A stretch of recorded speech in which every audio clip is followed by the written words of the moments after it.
gold! It could be too far. No, he's kicking. Oh, what a catch! Puts a spicy forehand out in front of Naomi Morcilla. Wu for the win. Team Canada. Darren Wu! Santos with the layout grab. Oh, that fantastic grab. The claws of Chaffer. Canada just became the world champions. Yo, Canada and the rest of the world. You're listening to the Huckin podcast. I'm one of your hosts, Theo Wan. And this podcast is your coast-to-coast guide for all things Canadian Ultimate. Normally, I'm with my co-host, Danny Proby, but unfortunately, she's tending to some family matters right now, so she will not be with us for this episode. So today, we're just going to jump right into the news and get that going. We now have breaking news. So in the news, got some more updates from different club teams, starting with the West. We have AFC having 2 fields, so this is pretty cool. They have one for the Masters / development players, and then they have one for their top team. For the women, they've combined their juniors, adult, and masters into one practice field, and then also NOMO, which is their 4v4 team with a combination of those players from those 2 teams, the open and women's team. They've been practicing, and they're getting prepared for, I believe, some beach tournaments, maybe? So look out for that. Nomo was featured earlier in one of our episodes about 4v4, so you should check that out as well. Whiskey Jacks, also in Alberta, starting a 4v4 league and setting up scrimmage nights, which is really cool. They're also doing sprint-related training 2 nights a week, which you can actually check out on their Instagram stories as well. TT out of British Columbia had shortened tryouts and are taking a huge roster of 35. I understand that with the different commitments or hesitations people have with playing, that's what they would choose. Also saw Red Flag having tryouts and Vancouver Traffic. So things are definitely happening out there in BC. In the East, Stella, the women's team out of Ottawa, opened up their second round of applications for players that want to play in July and August. So they're looking to potentially play teams locally around the Ontario area, especially if Nationals gets pushed back. Fox has been doing training pods of 10, similar to the Hound counterparts that we highlighted last week. And they're doing strength stability exercises to prevent injury and doing distance disc drills, because that's what we're allowed to. But as of this recording, things will be moving out in Ontario and scrimmages will be starting to happen. So that's really exciting stuff. And Union has been doing training pods, and their interest form recently closed, so you can expect tryouts for them as well. And that was in line with what some teams said last week about how once Step 2 happens in Ontario, you can have 25, then we'll start doing some tryouts for these teams. My alma mater, Maverick, out of Kitchener-Waterloo, they've been running 3 pods, which is really cool to see. 2 in Kitchener-Waterloo and then 1 in Guelph. So they've opened that mostly up to alumni of Maverick and Viper, which is the Masters team. And last but not least, 2 more things I should say. Grand Trunk out of Toronto. They've been opening their practices for just alumni, but now they've opened it up a little bit more. So you'll be seeing teams like that getting back on the field and opening it up to players that are interested in trying out. It's a weird tryout process this year, but pretty cool to see that happening. And then last but not least, out in the East Coast, or I guess the Atlantic, if I got that right, Regiment and Tempest practicing twice a week. 25 to 30 male identifying players going out for Regiment and around a core group of 25 for Tempest. So that's pretty cool. That's the news of the week. We're going to jump right into our main event today and talk with Darren Wu and Nate Hirst about the 2014 WJUC final. If you haven't seen it yet, you could possibly pause this podcast and go watch the video, type in 2014 WJUC Open Final, and you would find it there. And you'll understand more what they're talking about. But either way, you're going to hear from our sponsor, Be Ultimate. And we'll be right back. This episode is brought to you by Be Ultimate Apparel. Based out of Vancouver, BC, Be Ultimate is climate neutral certified and designs products that are built to perform. I personally love my 2 Be Ultimate Sun hoodies, and I rock them wherever I go. If you want to learn more about Be Ultimate, start your custom team order, or check out any of their ready-for-purchase collection, you can head over to beultimate.ca. Hey, this is Kelsey Hayden from Halifax Salty, and I'm a writer for Ultiworld. You're listening to the Huckin podcast, your coast-to-coast guide for all things Canadian Ultimate. All right, so we're here at the main event. We're talking our first Canadian Classic segment. We're talking about the 2014 WJUC, that's the World Junior Ultimate Championship Open Final between Team Canada and Team USA. And we got two players that were on that team, which is really awesome. So Darren Wu and Nate Hirst. Darren living out in Vancouver, Nate in Toronto. So why don't, Darren, you introduce yourself first, where you've played, and all that good jazz. So I played in Team Canada U20s in WJUC for 2014. I also played for U24s in Australia, I believe 2018, and also did compete in Furious George, played in the AUDL for Riptide Toronto, and also played for as an alternative for World Games in somewhere I forgot. It's all good. It's all good. 2017, is that correct? 2017 World Games? Yeah, 2017 World Games, sweet, yes. Sweet. And Nate? For me, I played for Toronto Goat and Rush as well. I've also played, obviously, on the U19 team in 2014. I played on the U23 team in 2015. I played on the senior men's team in 2016. And then, much like Darren, I played on the U24 2018 team, as well as a short stint in Belgium where I played for Antwerp Schenweppers, who I probably just butchered that name, but please forgive me. Yeah, if they're listening to the podcast, they will not be happy, but that's okay. I apologize. So it's all good. It's all good. So we'll take it all the way back to kind of the selection process, because for a lot of people that maybe they aspire to be on Team Canada, or maybe they played Team Canada in the audience, they're kind of maybe interested in this topic. So Nate, let's start with you. What was the selection process like for you to get on that team? So for me, I remember I attended one of the prospect camps, I think they were called at the time. I think it was in Ottawa. So that was the year leading up to tryouts. I think it was Pat Mooney, who eventually coached me for U24s, who was there running that. So I kind of got an idea of what the process was going to be like from that. I believe I'd spoken with the head coach, John Hayduke, a couple times at previous CUCs. And then when it came to the tryout itself, I think it was in Kingston, if I'm right.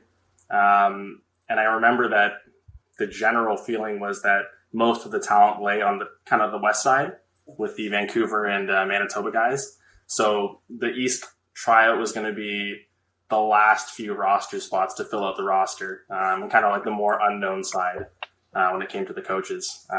So it was just about really making an impression. I remember off the top of my head, Frank Valet was there, and he'd played with the Royale the year before. So I remember him particularly standing out during tryouts. But it was just, typical tryout with the coaches, tried to make an impression, and that was it. And then I got the news later that I made the team. Yeah, celebrating with your family and your friends, of course. And then, Darren, what about you? You're in the hotbed of Vancouver, as Nate was talking about. If you look at the roster, it was a lot of West Coast players, right? So what was your trial process like then? Yeah, definitely. It was definitely a hard tryout to begin with, the selection process itself. There was so many big names there that have competed in Team Canada already before. But unfortunately for me, I was actually injured.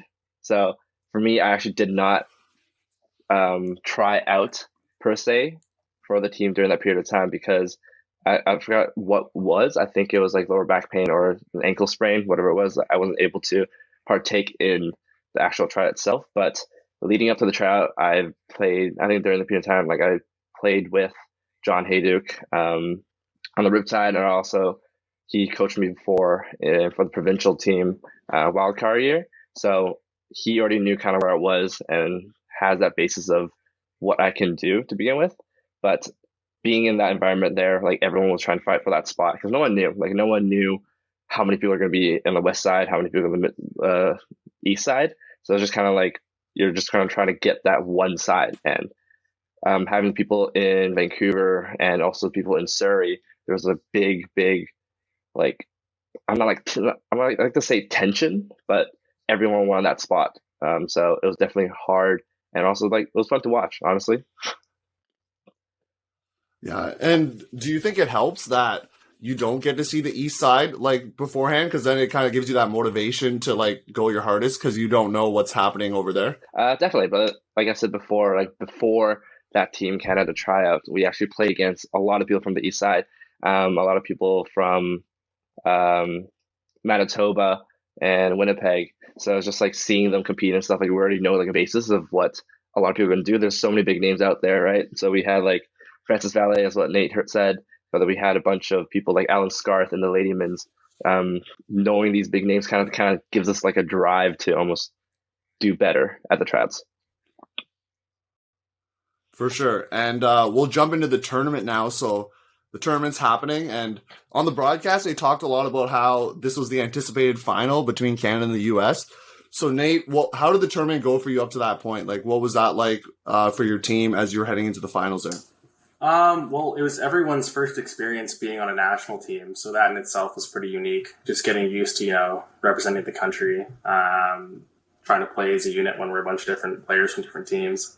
I remember that we first started with Japan. I think Darren and I were talking about this, how the game, I think, took 6 hours or something like that to complete front to back. Really? Because of rain delays.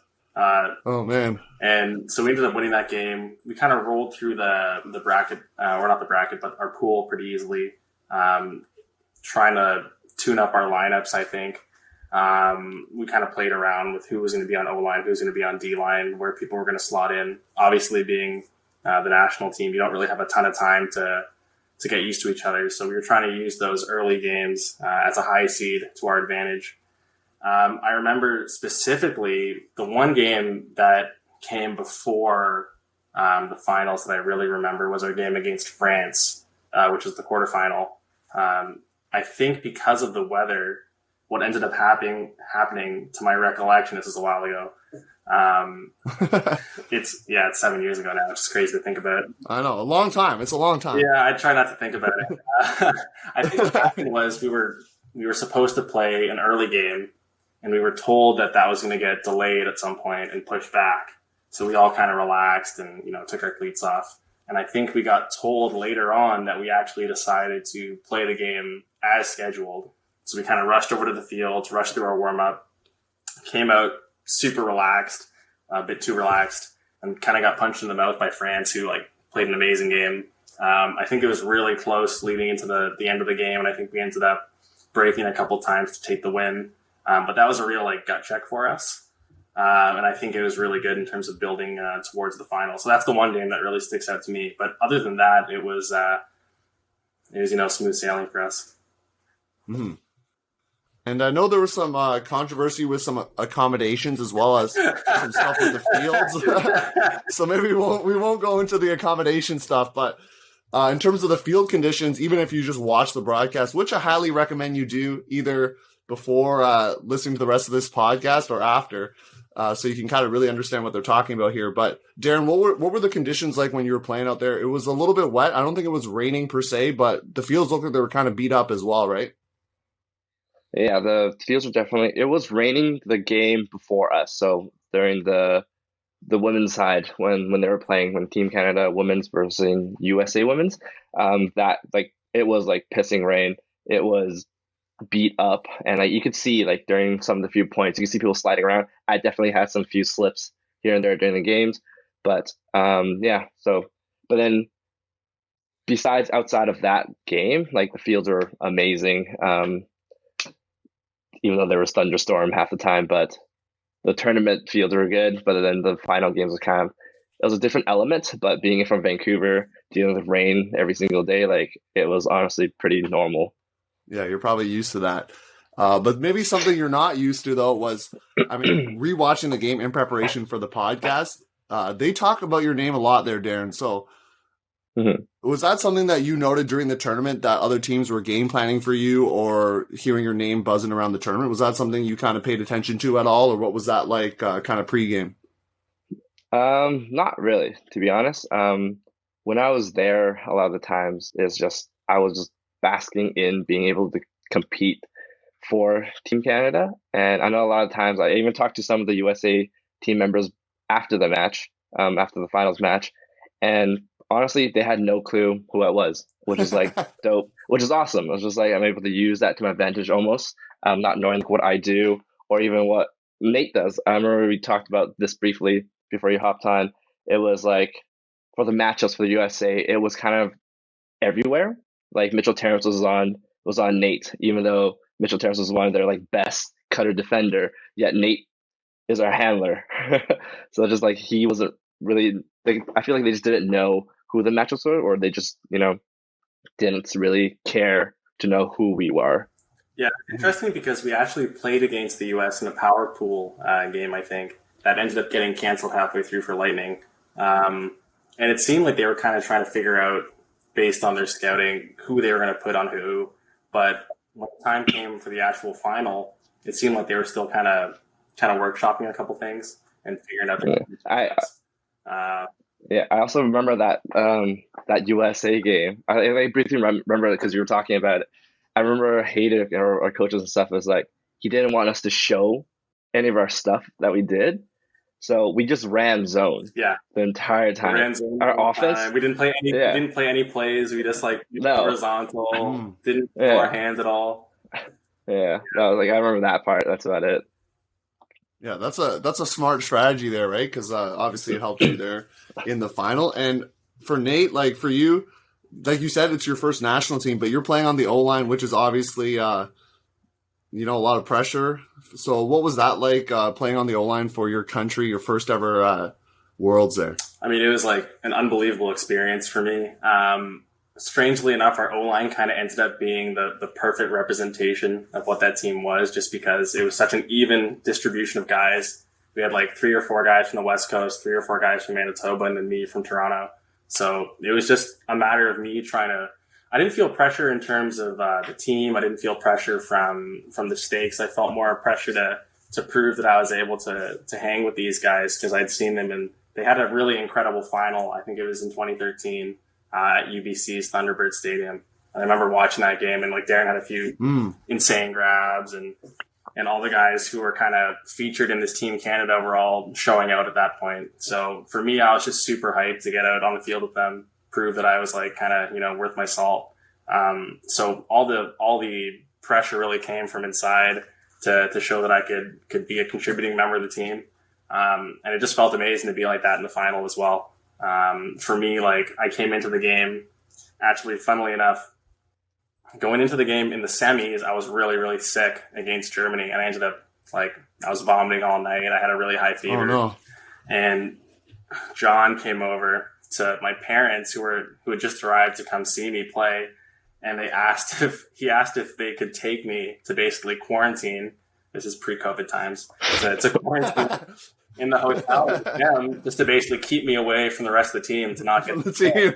Yeah, so I ended up I have no idea what happened like before the game. I have no idea what the bus ride was like over, because I was like in some Lecco cafe getting like an espresso with my parents before the game, and puking out my guts.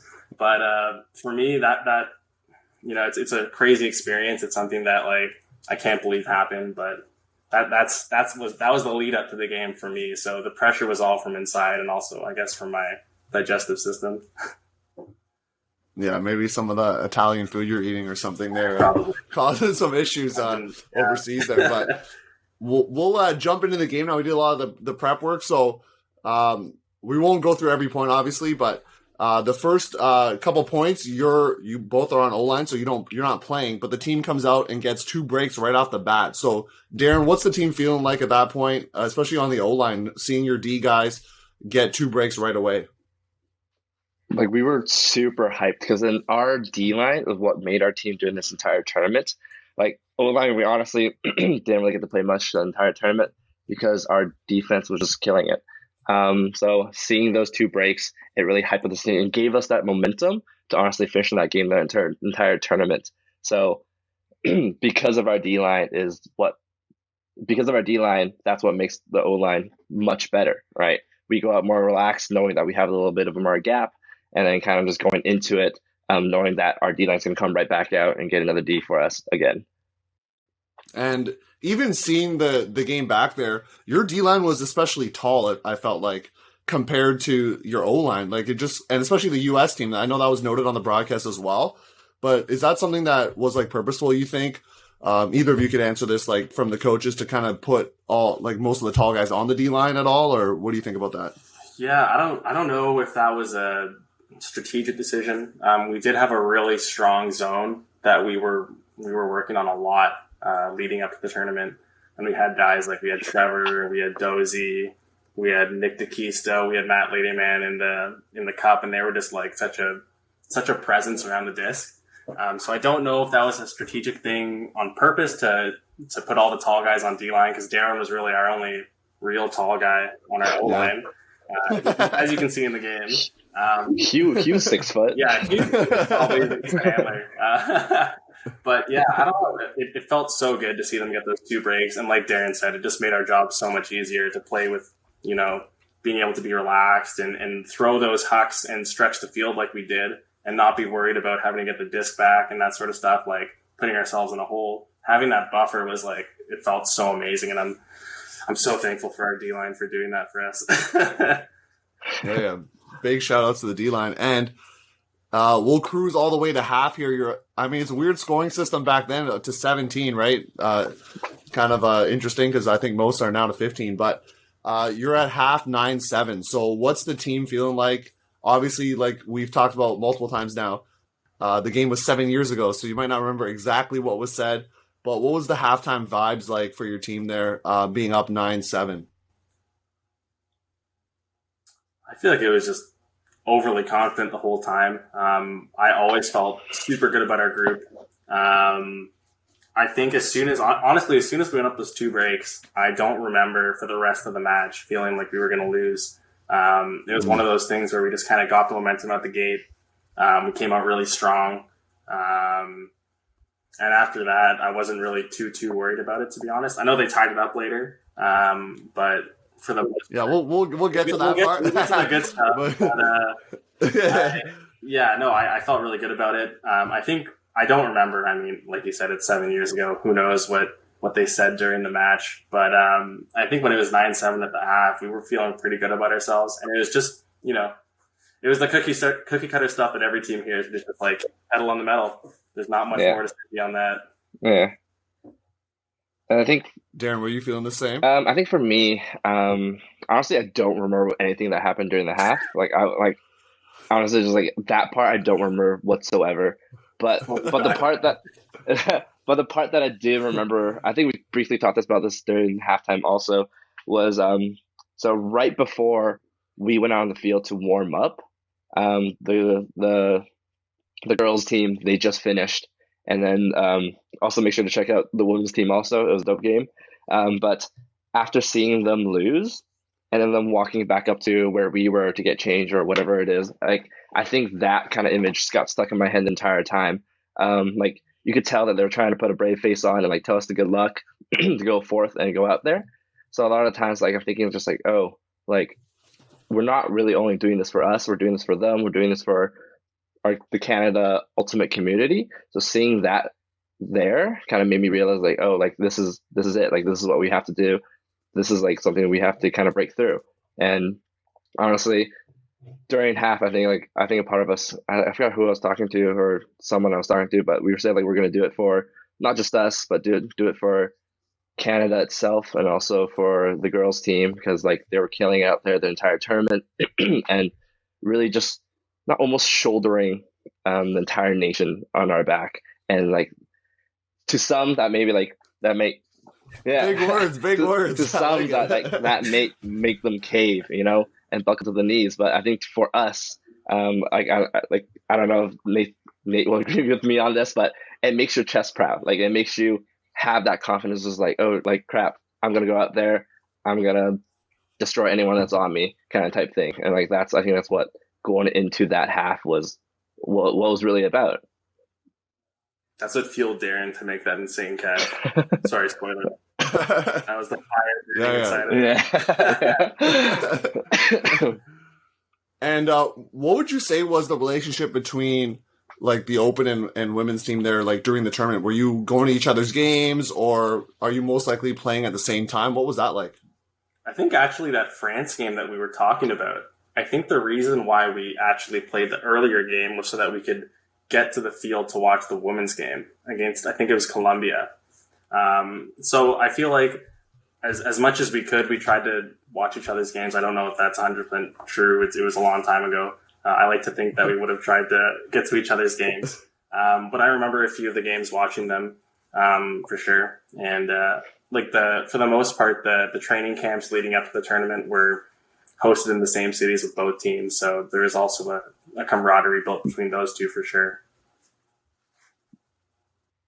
Yeah, for sure. And then, so we'll jump into the second half, the good stuff, as you said. So at one point you go up 12-9, so that's obviously pretty big, and they end up tying it up, and it kind of goes back and forth. And eventually, towards the end, it's 15-all after they break. So both of you are on O, obviously, throughout the game. And so, Darren, what were you feeling like when it was 15-all? You know, you were up comfortably at 12-9 at one point. So what's the team or you feeling like at that point?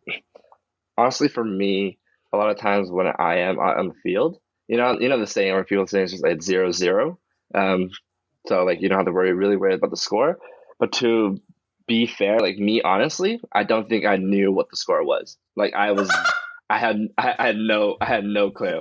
Even though I'm pretty sure someone had that. Nate doesn't believe you. They had believe it. I totally believe it. Yeah. Oh, you don't believe it. Yeah, Nice. They had that score, I think, just right on the sideline, but like I just zone. A lot of times we call a timeout, and I'm not there. Like I'm not thinking, I'm not listening to anything what Hayden is saying. I'm just like there, zoning out. But I think I'm not sure if it was that 15-15 point, or was it like one of the 13-13. But I remember just like we're in I think we're near the USA end zone, and I think Cole had a disc, and then I make eye contact with Cole. We not knowing what the score was, but he still has that faith and that trust. Because like I think we all have that in our arsenal. I'm looking straight at Cole, and then he just throws a hammer without. I was not moving. I was not anticipating he was going to throw a hammer. I just looked at him, and then I'm pretty sure that was one of the tied up scores that was happening, and that made us go up by 1. So I was just like, I feel like during the entire time, like we were just playing our game. Like we weren't thinking about much about the score until the very last 16-16.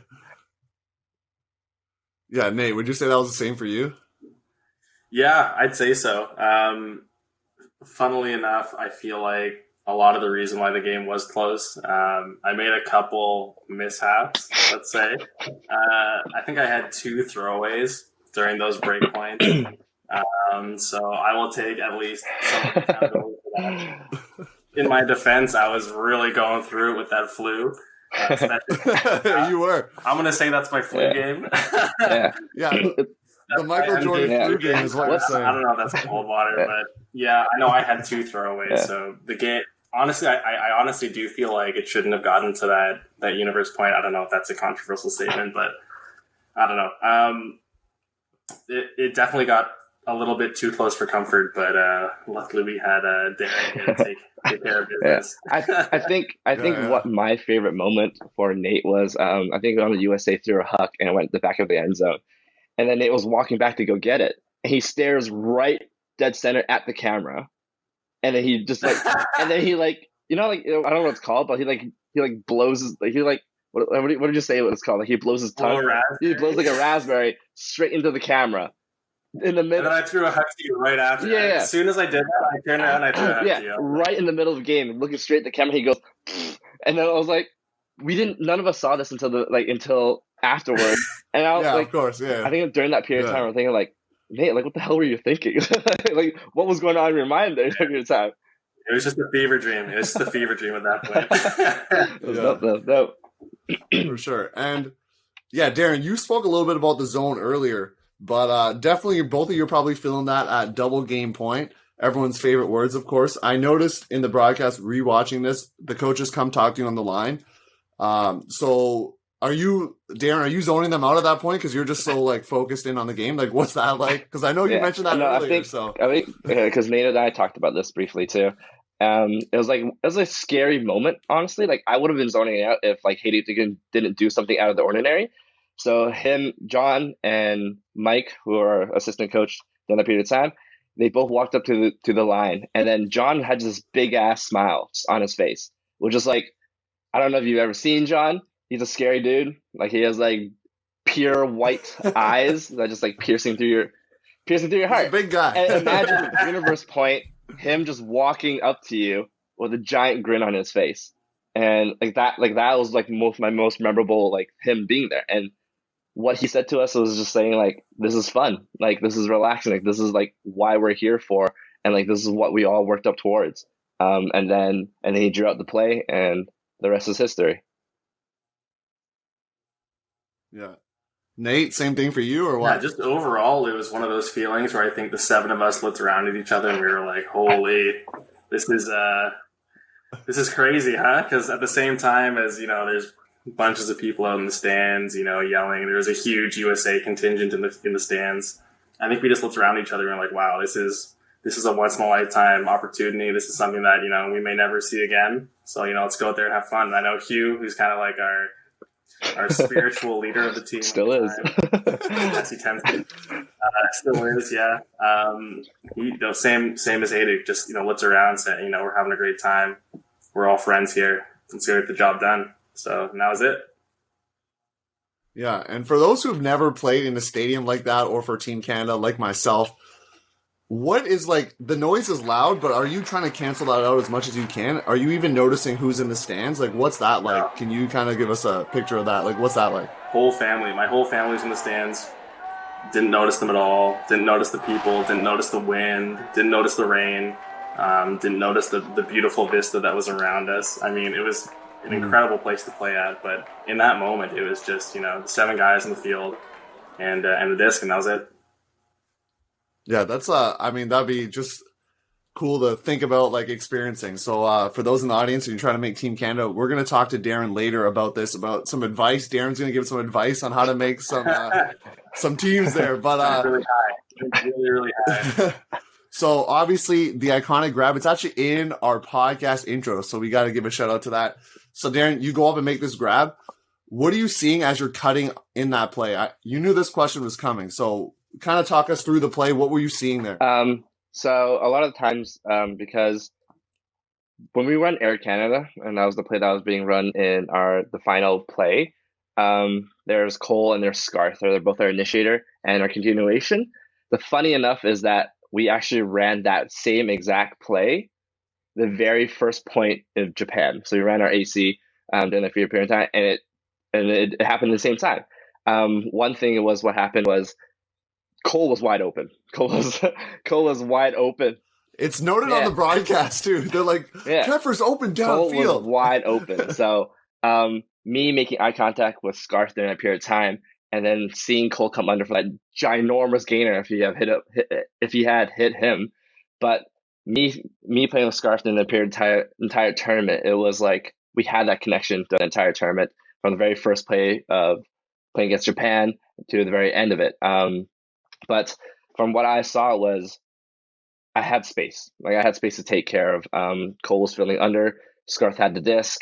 I knew he had a ginormous flick. So I'm going to go for it. And during that period of time, I was like, 17, 18? I only knew how to go deep.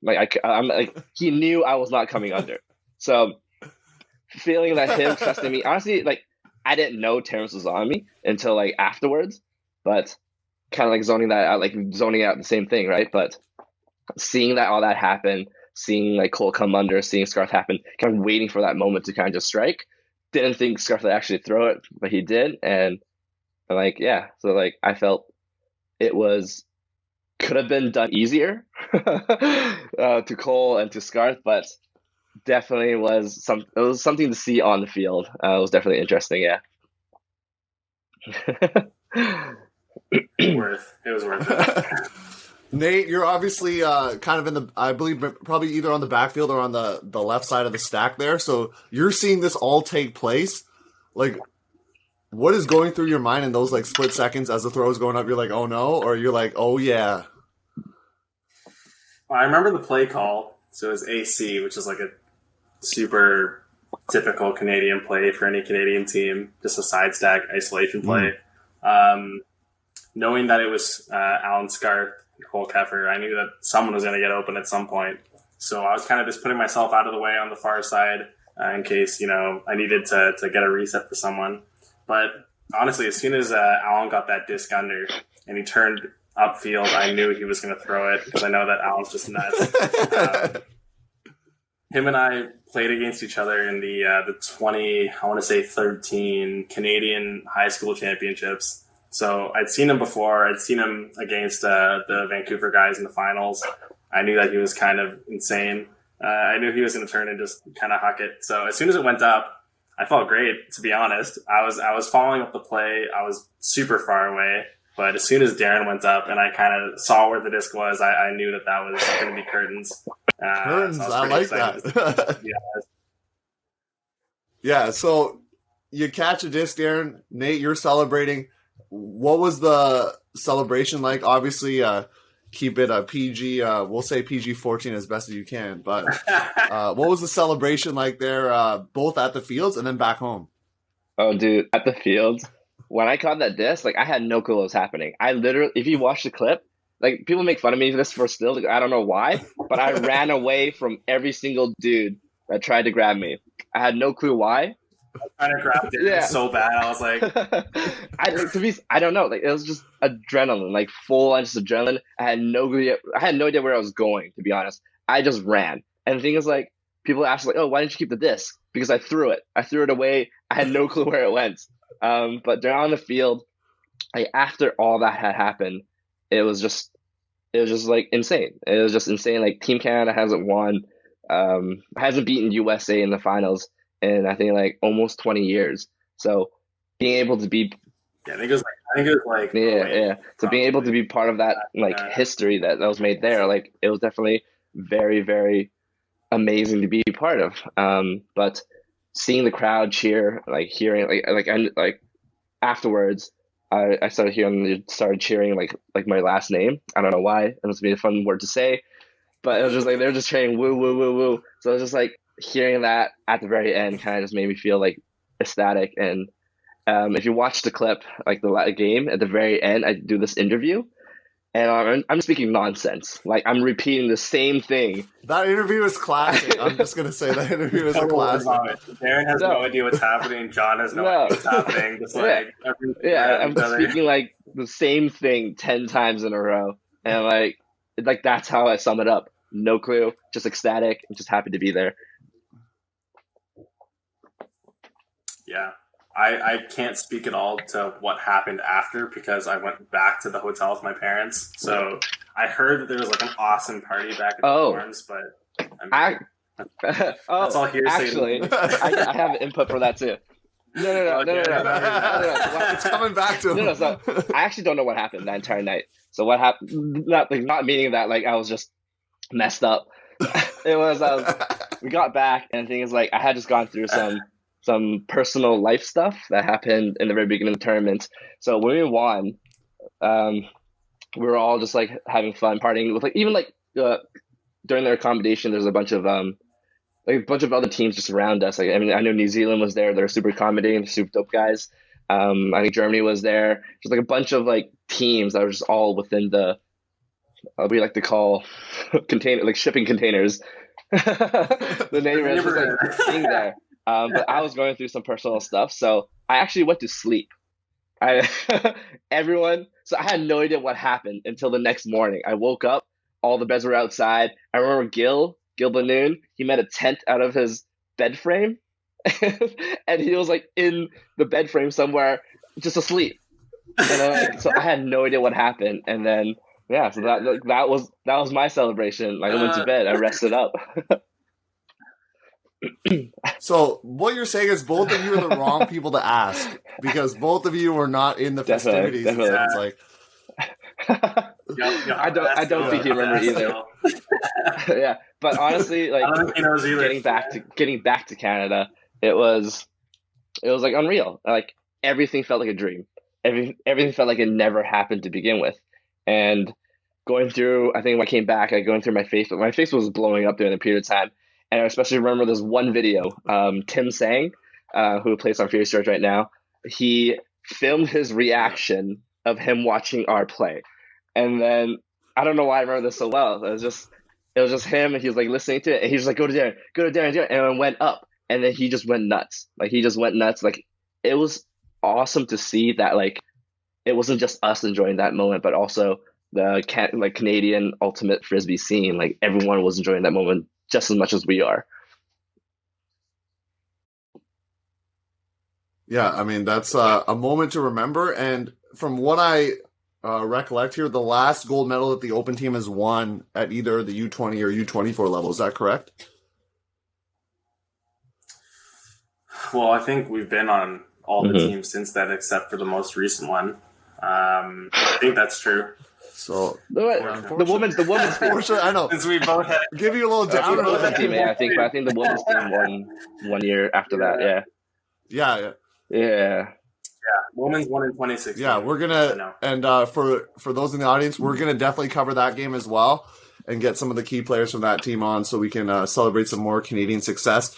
So Darren, Nate, thanks for coming on. Any lasting words you want to share with the Huckin A podcast audience about the game or about Frisbee or anything in general? Maybe you have some good, wise words that you can share. I think for me, I just want to say, if anybody from that 2014 team is watching this, hello, I love you, I miss you, reach out. But yeah, that's basically it. I think for me, it's just, I think living in the moment is one of the best things that I can say. It happened 7-8 years ago, but I think my mind right now is to get back to that level and try to represent Team Canada again and try to do it again all over again. So being able to just live in the moment and do what you can at right now. Wise words. We'll leave with that. So Darren, Nate, thanks for coming on. We're going to actually have Darren stay on for the Beaver Tales segment. He'll share a story, some more advice, hopefully, as well. And so, Nate, Darren, thanks for coming on. Do appreciate it. All right. Thanks, man. Thanks, all Beavers unite. All right, we're back here with the Beaver Tales segment. We got Darren Wu back. He's going to share a fun story about actually from that tournament that some people may have never heard of. So, Darren, why don't you share your cool Beaver Tales story? I know what probably wasn't fun for you at the moment, but now looking back on it, it's pretty fun, probably. Yeah. So then my teammate Hugh and I, we were 17, 18, we were young kids. We didn't really plan out everything to the best that we could. So when we got to Italy, when we landed in Italy, one thing happened to another. I was going through some personal life stuff. I think I briefly mentioned over that before too. What that personal life stuff was, I actually got cheated on by my ex-girlfriend during the time. When I landed, she broke up with me. So it was a very bad start to the World's Tournament itself. But we didn't plan out our Airbnb or plan out any of that thing. We thought we could stay with one of our other teammates who was staying at an Airbnb during that period of time. But we didn't know that the landlord or the owner of the landlord was going to be there when we went in there. So we actually got kicked out. So Hugh and I bought a one-way ticket to Lecco because we were in Milan during the period of time. Bought a one-way ticket to Lecco, which is where our accommodations were going to be, and it was where the fields were going to be also. So we went there, and I remember being there, and once we got off the train, being there, we had no clue where the hell it was. We didn't have Wi-Fi, we didn't have cellular data because we didn't want to spend the extra money. We didn't want the bus because we didn't know where to go either, and we also didn't want to spend money on that bus. So we actually went to a hotel, asked them if we can have a map or something to kind of figure out in which direction we needed to go. And I remember specifically asking the front desk person, English was really broken down, but they were very helpful and they were trying to teach us how to get there. And with that map, they said it's going to be an 8-hour walk. Oh, no. And then Hugh and I had to make a decision. I was just should we pay money to get a bus, or should we just say screw it, let's just walk?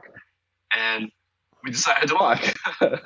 So we had all our luggages on. We had the tiny little map that we have, and then we're okay, let's go get some food first. So we went to this little pizza shop, and then we bought a little pizza, and we bought a bunch of drinks together to kind of hydrate us through, because we're still playing a tournament, right? We're top level athletes. We had to hydrate throughout the entire night.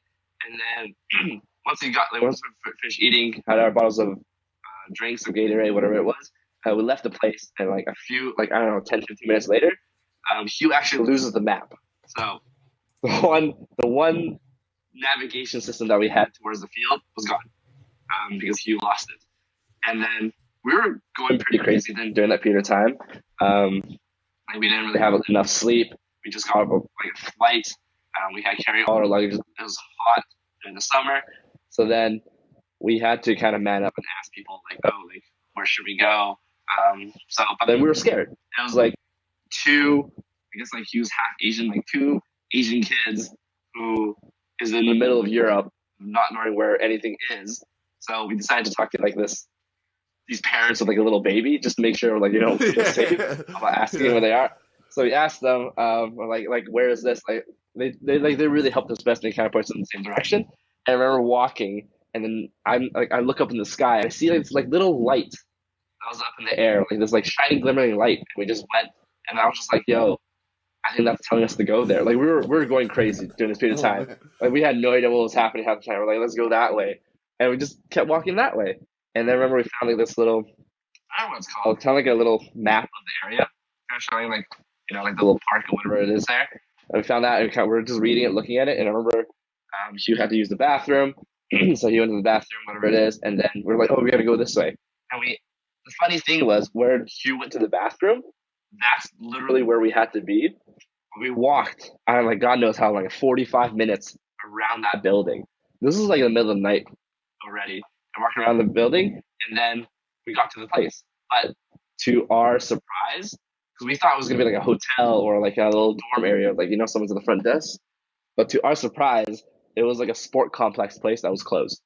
So we found two nice, cozy cement benches out in the front. Man. And we just slept there. And we had our bottles of water and stuff. It was just that we just slept there. And like it was really bad sleep. There was mosquitoes. It was hot. It was hot, cold at the same time. So then we'd wake up like within like an hour or two, and we just toss, and then go back to sleep, and wake up again, and just toss up until I think they open around like 8 a.m. So 8 a.m. gets open, and then we get to go in. We get to go inside, and and then we just sat. It was like a little stadium, like a little field stadium there, and we just sat there, and then we honestly hated each other by that time. What's funny enough is like after we won, we're so happy that happened. And then I remember in the middle of the night we were sleeping, we actually see a shooting star that actually just flew right past us. And then both of us made wishes. And then after we won Worlds, we asked each other what our wishes were, and then both our wishes was to win that tournament, which is like dope to really think about that afterwards. I mean, Darren, that's like I said before, like pre-story there. I feel like at the time you were probably hating it, but now looking back on it, it's like a sign of like fortitude and like perseverance and the stars aligning, so to speak, right? So yeah, definitely. Yeah. So was that probably one of your like biggest memories from the tournament? Then was that experience? Definitely. I remember Hugh and I were talking about like this is the worst moment of our lives, and then becoming one of the best moments of our lives right after that. Especially going through like that personal matter and stuff, it was hard. It was definitely hard to be in that right mindset. And after going all through that at the same time, but it definitely built a stronger bond between Hugh, who was our main handler. Like we were already like really good friends before that, and I remember right before we actually came to Italy, we were at McDonald's, and then we actually I don't remember like this happened. I forget what it was, but you buy like a box of chicken nuggets. And then you get like a little Coca-Cola pin. You get like 3 of them. I don't know if you remember that. Okay. I don't remember it, but... Yeah, so we got one of those, and then we got 2 pins. And both the pins were the exact same. So we kept those pins, and then we went to Italy and stuff. So we had this bond already, and by the time we get there, like we were hating each other. It was hilarious to see. And it's just like, this is the short version of the story, by the way. There's so many things that happened before that, and I just made it way worse. No, it's good to hear that you were safe and you eventually made it with your team. Yeah. So thank you for sharing that story. A little bit unique Beaver Tale this week from Darren Wu, just what the first night was like. Did you get there early before the tournament started? Is that why you were staying kind of uniquely away from the team? Is that why, or what was the reason? It was a day before we were all supposed to meet at the dorms. So we thought we had an accommodation to stay, but I only didn't. So it's like we were all supposed to go meet there the next day anyways. So we kind of went a little early to make sure that we're there on time.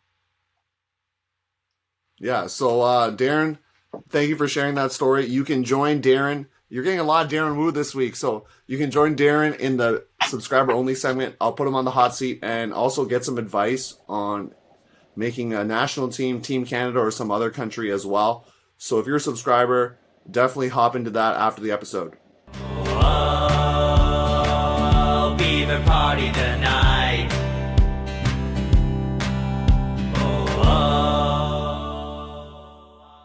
Always love the Beaver Tales song from Ace Burpee. Always a good time. So if you want to send your story, we didn't mention that earlier, but if you want to send your story, you can do that. Check us out on Instagram and fill that out, and you can win some sweet swag like Darren is today. So thanks for tuning in. Next week, we're going to do a cool, different type episode. We're going to talk about our favorite jerseys and team names in Canada. Hoping to have Danny on next week. We'll keep you updated about that. But either way, you should tune in and also follow us on all the social media platforms, like the video, all that stuff, the YouTube thing that I normally say. Make sure you do that. But we'll catch you next week and stay safe. Hey, this is Lance Blackstar from St. Jean-sur-Richelieu with the Mixed Squad Battleship, and you're listening to Huckin A Podcast, your coast-to-coast guide for all things Canadian Ultimate.